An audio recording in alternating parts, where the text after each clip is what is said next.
Boa noite, eu sou o Dr. Ícaro, meu site é o icaro.med.br e eu queria falar um pouquinho para vocês sobre o colesterol.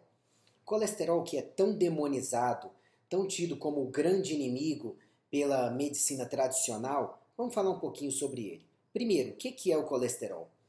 Colesterol é uma gordura necessária para vários processos do organismo.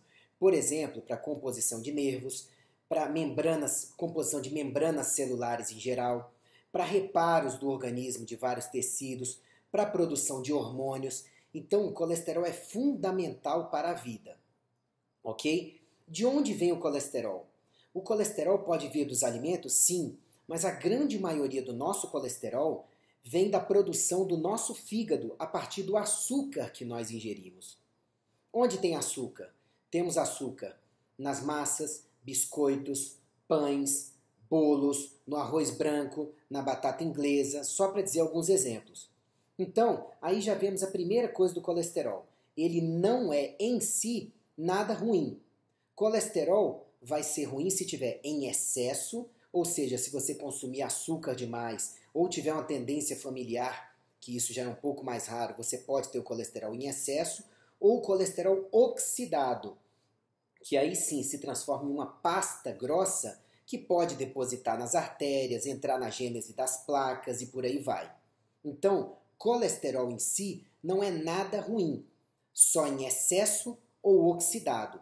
Fora isso, ele é fundamental para a vida. E o colesterol, como eu acabei de dizer, ele vem dos açúcares. Quando você consome açúcar em excesso ou gorduras em excesso, mas isso tem um papel menos importante em relação ao seu colesterol corpóreo, então você consome açúcar em excesso, esse açúcar pode virar triglicerídeos, que é a sua forma de armazenamento de gordura, mas o triglicerídeo é uma outra gordura. Ou pode virar colesterol, que em sua grande maioria, quando não está oxidado ou em excesso, esse colesterol vai servir para produzir hormônios, virar vitamina D na pele, compor nervos, compor membranas celulares e ajudar no reparo de células. Tudo bem? Qual a diferença entre os tipos de colesterol HDL e LDL? Primeiro que HDL e LDL não são colesterol. HDL significa High Density Lipoprotein. É uma molécula de alta densidade de uma proteína ligada ao colesterol. E o mesmo colesterol, quando está ligado a outra lipoproteína, vira o LDL, Low Density Lipoprotein. Logo, LDL e HDL não são colesterol. São moléculas mistas formadas de colesterol ligado a uma proteína. O LDL é quem leva o colesterol do intestino, dos intestinos, e do fígado para o corpo utilizar na síntese de hormônios, de membranas celulares que eu já falei.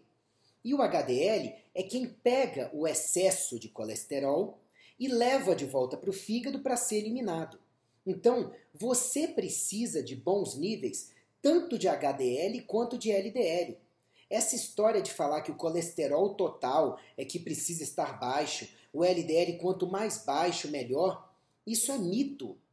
O que você precisa é de um equilíbrio entre colesterol total, HDL e LDL. O ideal é um HDL acima de 60, um LDL que esteja em torno do valor desse HDL, mas se estiver próximo do dobro, melhor, ali em torno de 100, 110, 120, pelo menos é o que eu vejo bom nos meus pacientes em consultório.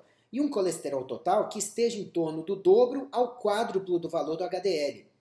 Então, um paciente, por exemplo, que tem HDL de 60, que tenha triglicerídeos e o LDL de 120, por exemplo, e que tem ali seus 180, 200 de colesterol, se tem bons hábitos de vida, que isso é fundamental para não oxidar o colesterol, esse paciente provavelmente está muito bem do ponto de vista de colesterol. Entendido?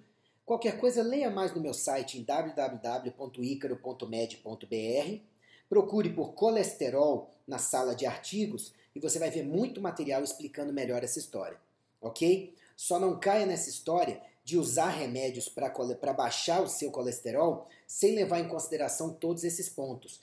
Pode ser que o seu organismo tenha elevado o seu colesterol para poder compensar algumas coisas, como a necessidade de reparo de células, a necessidade de membranas celulares de reparar nervos, a necessidade de vitamina D, a necessidade de sintetizar hormônios. E aí, se você baixar o seu colesterol sem combater as causas desse colesterol elevado ou até oxidado, você provavelmente vai agravar os seus problemas de saúde.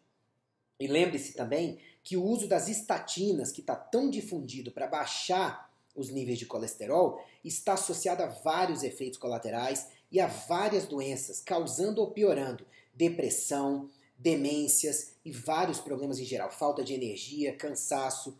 Então tenha certeza que você realmente precisa usar uma droga antes de utilizá-la. Melhore seus hábitos de vida e informe-se com qualidade. Um abraço.